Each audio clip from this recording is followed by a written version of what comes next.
Hey, it's me, Bad B. I'm back. I thought I would talk about how getting my treatment up and running was going. So I was in contact with, so many hospitals. Well, first, my GP got me a referral to Peter Mac, and then they were like, oh, there's a huge waiting list, and it's kind of far. So the breast care nurse there referred me to a hospital that would be near my house which has a great breast cancer division.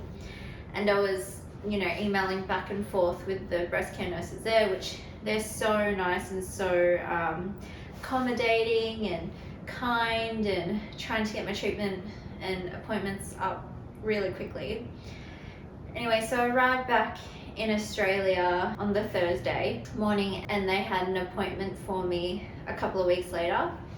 So arrived on the Thursday morning, then I think the next Wednesday they booked me an MRI, and the next Thursday I had an ECG on my birthday. And yeah, everyone was super nice. With the MRI though, I had to pay. She was like, okay, so it's gonna be $150 out of pocket, and I was like, yeah, sure, no worries. Yeah, okay, it's $150 out of pocket. That's the Medicare rebated price. I had to pay $798 or $796 up front. So I was like, oh my goodness, what if I didn't have that kind of money? Anyway, it's fine. I got $640 something back. Then the ECG was free. It was at the hospital. So that was that Thursday. So I arrived on the Thursday. The next Wednesday I had an MRI. And then the day after that, the Thursday, I had an ECG. Then the next Tuesday, I had my meeting with the oncologist. She's so nice, really thorough, explained everything, asked me if I had questions, asked me what my preference was.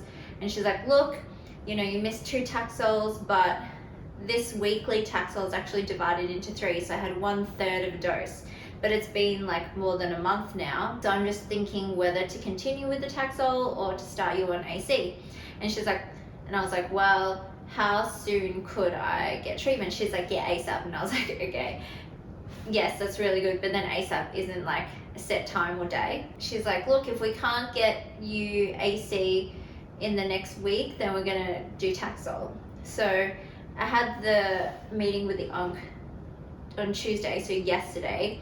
Tomorrow they've already set up my first Taxol, and I'm getting a port inserted, so a portacath, because with AC it's kind of dangerous if they can't find a vein and if it leaks out. So she's like, yeah, let's just get a port in. She's like, I'm surprised they didn't do that in Japan. I was like, yeah, me too, because originally I had good veins, and then it just started to get worse and worse. And it's not my fault. I exercise, I drink water. It's just the cancer or the chemo.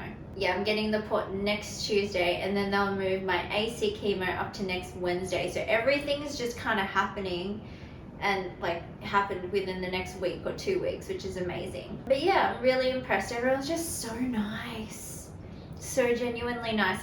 When I met Giselle, the main breast care nurse that I was liaising with, there's also Rhonda and Rachel, but when I met her, she hugged me. She's just like, oh, it's so good to finally meet you. I was like, oh my god, it's so good to finally meet you. And I wish I brought them omiyage, but I had no space in my suitcase, so now I feel like a piece of I guess whenever I travel. And they're just so accommodating. Oh, anyway, I'm really happy so far. And my sister-in-law works in that hospital, so it's just really lucky. Yeah, things are going well. And because I'm in the public system, it's free. I don't get to choose my surgeon, but they're like, we're gonna try our best to get you who you want. And I was like, awesome. So yeah, everyone's just really nice and accommodating. I'm really happy. Keep you posted. So yeah, stay tuned. Cancer journey, moving overseas mid-treatment. Yeah.